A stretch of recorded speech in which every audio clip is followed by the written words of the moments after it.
The moat around the Tower of London was illuminated this evening with 10,000 torches, commemorating the final days of the First World War a century ago. It took around 45 minutes to light the flames in a ceremony that'll be repeated every night until Remembrance Sunday. As the nation prepares to mark 100 years since the guns finally fell silent, our religion editor Martin Bashir has been reflecting on one element of the kit issued to serving soldiers.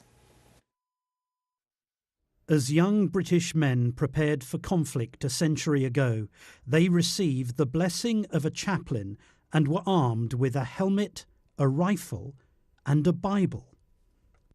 So this is my grandfather's Bible from the First World War. So he was carrying this with him throughout the war.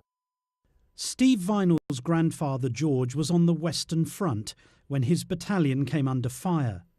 Hours later, he wrote a letter describing how shrapnel had hit his Bible.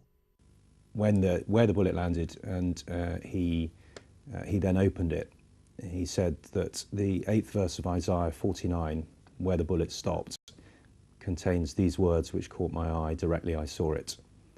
I will preserve thee.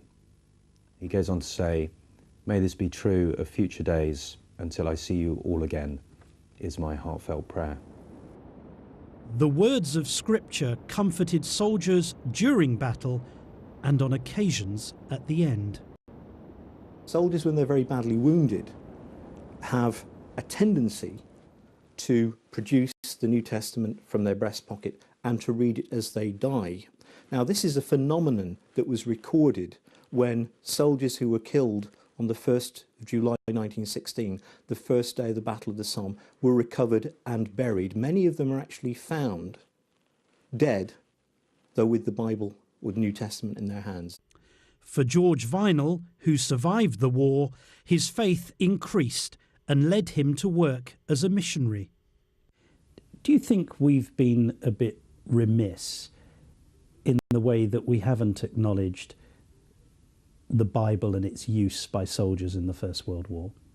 Their faith, their belief that they were doing the right thing, that in those sort of circumstances it's often out of your control, therefore it's in the hands of God, and that I think perhaps we do miss.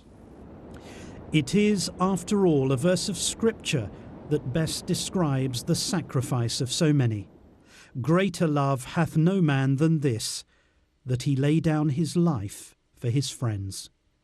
Martin Bashir, BBC News.